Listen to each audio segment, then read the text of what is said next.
Black mailman notices stains on elderly white millionaire's pants, looks inside the house and calls 911, and what happened next would forever change the lives of everyone involved. Are you sure it was Mrs. Whitmore's house? The 911 operator's voice carried a thinly veiled disbelief. Because she's one of the biggest donors in town and... Jerome Williams, 34, gripped the phone tighter as he peered through the half-open window of the mansion in Riverside Hills' most exclusive neighborhood. The dark stains he had seen on the elderly woman's pants weren't food or ink. They were blood.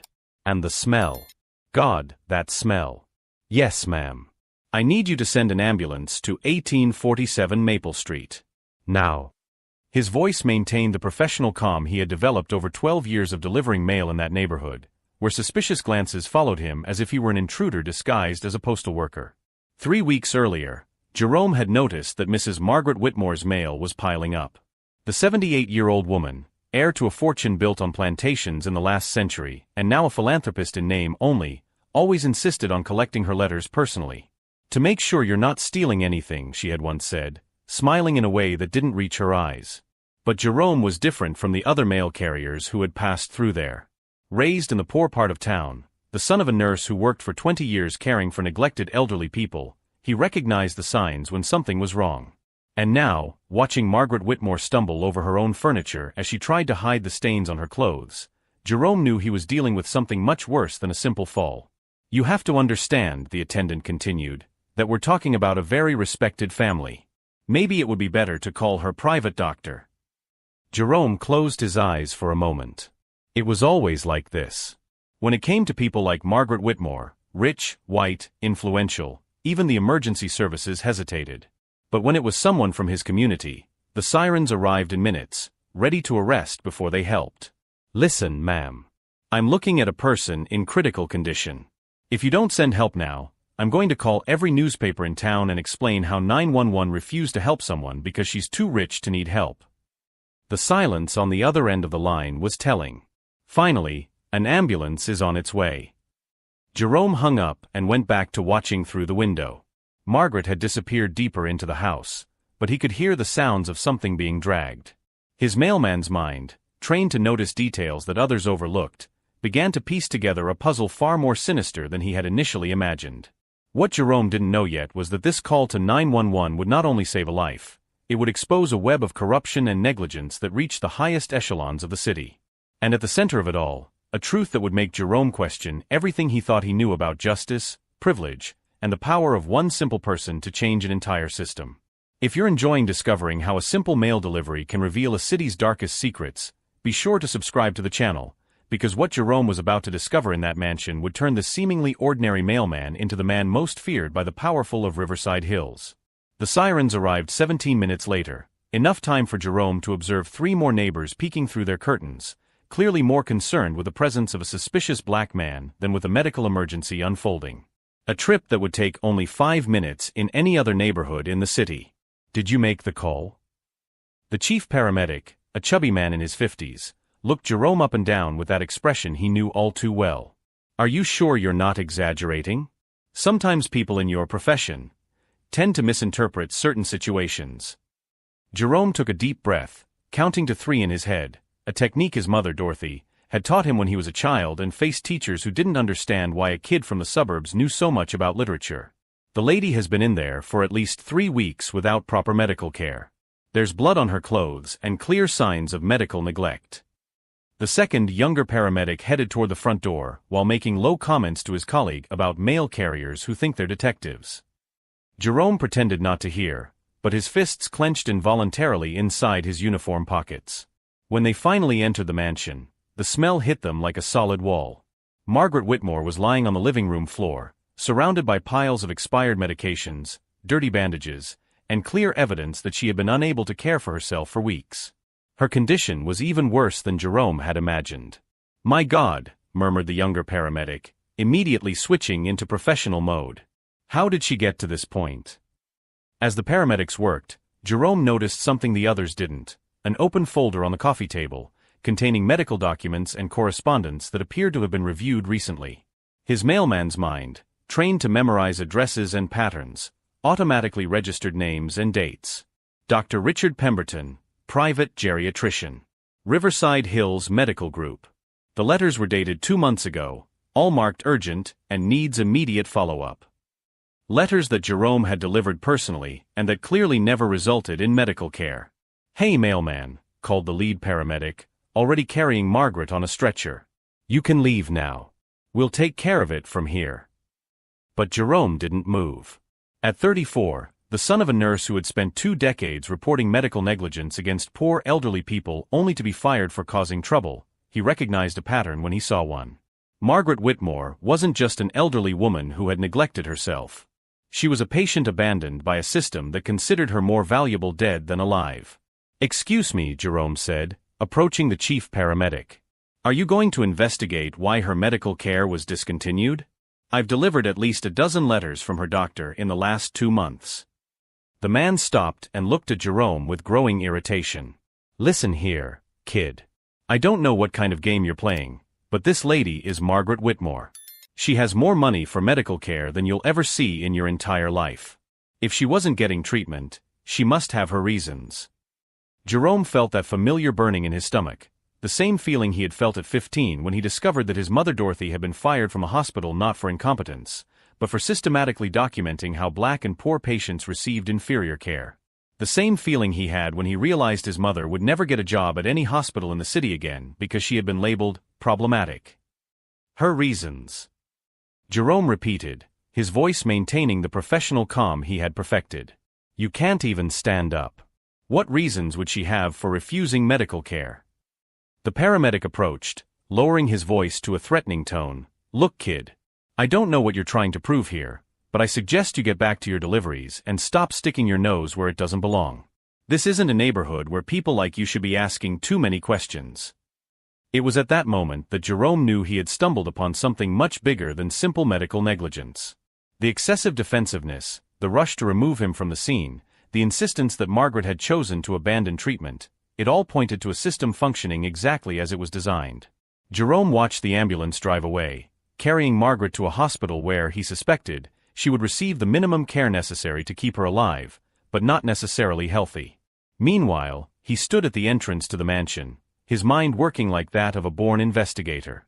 What those paramedics didn't know was that Jerome Williams wasn't just a mailman.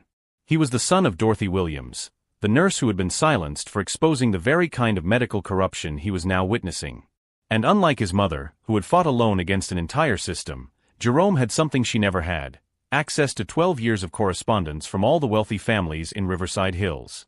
Every medical letter he had delivered, every legal document he had seen, every strange pattern he had noticed over the years, all of it was stored in his meticulous memory. And now, for the first time, he had a reason to use that information. As he walked back to his postal truck, Jerome pulled out his cell phone and dialed a number he hadn't used in 5 years. "Mom? It's me. You need to tell me everything about the case you were investigating before you were fired. I think I've found the tip of the iceberg." What Jerome didn't yet know was that his call to 911 hadn't just saved Margaret Whitmore. It had set in motion an investigation that would uncover a network of systematic medical neglect against wealthy seniors whose inheritances were more valuable than their lives. And at the center of it all, a man whom everyone underestimated was about to become the greatest threat the corrupt medical elite of Riverside Hills had ever faced. "Mom, does the name Dr. Richard Pemberton mean anything to you?" Jerome held the phone as he drove his postal truck through the quiet streets of Riverside Hills, his mind working like a computer connecting information he had gathered over 12 years of delivering mail. Dorothy Williams, 61, had spent the last 5 years working as a private caregiver after being expelled from a hospital system. Her voice carried the weight of someone who had lost an important battle. "Pemberton? Jerome, this man was at the center of everything I was investigating. He ran a scheme where wealthy elderly patients were deliberately neglected to hasten certain estate transitions." "Estate transitions," Jerome repeated, feeling the pieces of the puzzle falling into place. "You're talking about inheritance." "I'm talking about legalized murder, son. Influential families paid to have inconvenient relatives cared for until natural death came faster. And when I tried to report it, they painted me as an unbalanced nurse who made up conspiracy theories." Jerome parked in front of Margaret Whitmore's house, staring at the empty windows. His mailman's mind, trained to memorize addresses and patterns, began to mentally review all the medical correspondence he had delivered over the years. "Mom, did you keep any evidence?" "I kept everything, Jerome. Documents, recordings, notes from medical records. It's all in a box in my closet. But alone, I was nothing against an entire system." "But what if you weren't alone this time?" Jerome hung up and immediately dialed another number, one he had found in the phone book Margaret had left open on the table. "Hello, Riverside Hills Gazette? I'd like to speak to the investigative reporter." "Melissa Santos," answered a firm voice on the other end of the line. "Ms. Santos, my name is Jerome Williams. I've been a mailman in this city for 12 years, and I've just uncovered evidence of systematic medical malpractice against wealthy seniors. Would you be interested in a story that could bring down the most corrupt medical scheme in the region?" There was a pause. "Mr. Williams, I get at least 10 calls a week from people alleging medical conspiracies. What makes you different?" "I have access to 12 years of medical correspondence from every wealthy family in town. And I just saved the life of Margaret Whitmore, who was being left to die by the very doctor who swore to protect her." "Margaret Whitmore? The heiress to the Whitmore fortune? Mr. Williams, where can we meet?" 2 hours later, Jerome was sitting in the small-town cafe next to Melissa Santos, a 35-year-old Latina journalist who had built her career exposing corruption in powerful institutions. Between them on the table were stacks of medical letters that Jerome had memorized over the years. "Dr. Pemberton," Jerome pointed to a letter dated 6 months ago, "sent 3 urgent notifications to Margaret about the need for immediate medical intervention. I delivered each one personally. None resulted in care." Melissa studied the documents with the eyes of an experienced investigator. "And you have more cases like this?" "I have 17 families over the last 3 decades where the pattern repeats itself. Wealthy elderly person develops medical condition. Dr. Pemberton takes over care. Medical correspondence ceases abruptly. Patient dies within 6 months. Always natural death. Always with recently altered wills."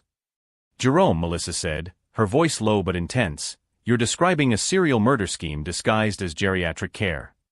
At that moment, Jerome's phone rang. It was a number he recognized. Dr. Pemberton's office. "Mr. Williams? This is Dr. Pemberton. I understand you were involved in the incident with Mrs. Whitmore today."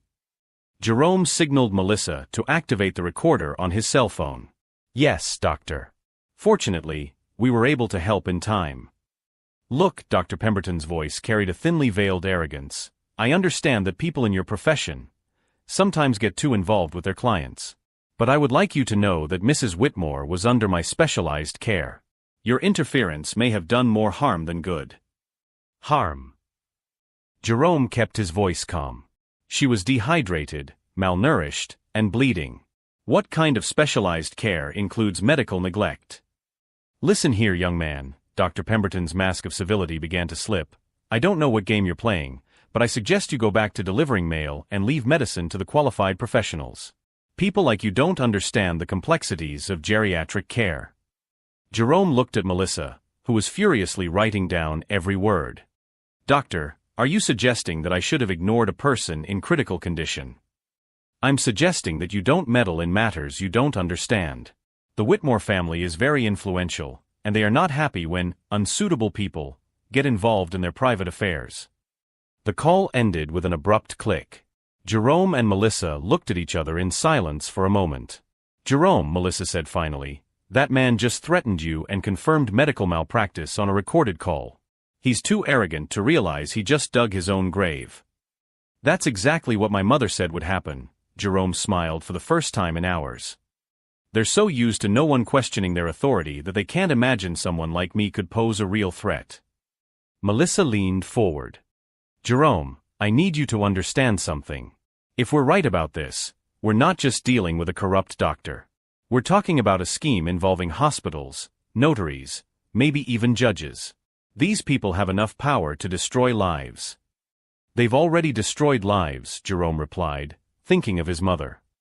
"The difference is that this time, they underestimated the wrong person." Jerome pulled out his phone and showed Melissa a digital folder he had created. "For 12 years, I discreetly photographed every suspicious medical letter I delivered. Every strange pattern, every correspondence that stopped abruptly, every family where things didn't add up. I thought I was being paranoid because of my mother's experience. Paranoid? Melissa looked at the amount of methodically organized evidence. Jerome, you're a natural detective who spent a decade documenting crimes without knowing it. And now, Jerome said, his eyes shining with a determination that made Melissa realize she was in the presence of someone extraordinary, it's time to show Dr. Pemberton and his powerful friends what happens when they underestimate a simple mailman who has never forgotten a single letter he delivered. What Dr. Pemberton and the entire corrupt system didn't yet know was that Jerome Williams wasn't just a mailman with a good memory. He was a man who had inherited his mother's investigative courage, now armed with evidence they never imagined anyone was collecting. And unlike Dorothy, who fought alone 5 years ago, Jerome now had an ally with access to the media and enough legal knowledge to turn his silent collection of evidence into the biggest exposé of medical corruption Riverside Hills had ever seen. As Melissa organized the first investigative reports and Jerome planned his next move, neither of them imagined that the true extent of the scheme was even more sinister than they suspected, and that the reaction of the powerful would be more violent and desperate than anything they could have predicted. Melissa Santos's story aired on a Tuesday at 6 p.m., prime time on local television. "Elite doctor accused of murder scheme against wealthy elderly," was the headline flashing across the screen, accompanied by a photo of Dr. Pemberton in his luxurious office. Jerome was at the hospital visiting Margaret Whitmore when all the televisions in the building tuned in to the report simultaneously. Her recovery had been miraculous. 3 weeks of proper care had reversed months of deliberate neglect. Dr. Richard Pemberton, a renowned geriatrician in Riverside Hills, is under investigation for systematic medical negligence against elderly patients, Melissa announced on the screen. The evidence was provided by Jerome Williams, a mailman for 12 years, who meticulously documented suspicious patterns in medical correspondence. At Dr. Pemberton's office, 17 families of former patients had already gathered in the lobby, some carrying funeral urns of relatives who had died naturally under his care. The receptionist, visibly nervous, tried to explain that the doctor was unavailable, as phones rang incessantly. Jerome watched his mother Dorothy on the screen, being interviewed for the first time in 5 years about her dismissal. "I tried to expose this scheme in 2020, she said with unwavering dignity. "I was silenced and professionally destroyed. But my son did what I couldn't do alone. He had the patience to collect irrefutable evidence." The recording of Dr. Pemberton's call to Jerome was played in its entirety on the air. His arrogant voice echoed through the speakers. "People like you don't understand the complexities of geriatric care, and inadequate people get involved in private business." Every word laden with prejudice and racial superiority was now heard throughout the city. What finally broke Dr. Pemberton was when Melissa revealed the photographs Jerome had discreetly taken of medical correspondence over the years. Urgent letters never answered, patterns of medical neglect, timelines that coincided perfectly with changes to wills, all meticulously organized by a mailman no one had noticed. Margaret Whitmore, still frail but lucid, gave her statement live from the hospital. "Dr. Pemberton told me that my symptoms were normal for my age and that I should accept the natural process. Meanwhile, he charged my family $20,000 a month for care he never provided." The most devastating twist came when the police investigation, forced by public pressure, discovered that Dr. Pemberton had financial partnerships with 5 city notaries and 2 judges who expedited inheritance proceedings. Jerome had delivered correspondence between them for years, unaware that he was documenting a network of corruption that spanned the entire local judicial system. How did a simple mailman expose something that authorities had been investigating for years? Asked a reporter from a rival station during the press conference. Jerome, wearing his clean postal uniform and speaking with the calm he had developed over 12 years of dealing with disrespect, replied, "When you're invisible to powerful people, they do business right in front of you as if you don't exist. I existed. And I remembered." Dr. Pemberton attempted a desperate press conference the next day. Sweating visibly under the camera lights, his arrogance had turned into thinly veiled panic. "This is a coordinated attack on quality private medicine," he stammered. A mailman is not qualified to evaluate complex medical care."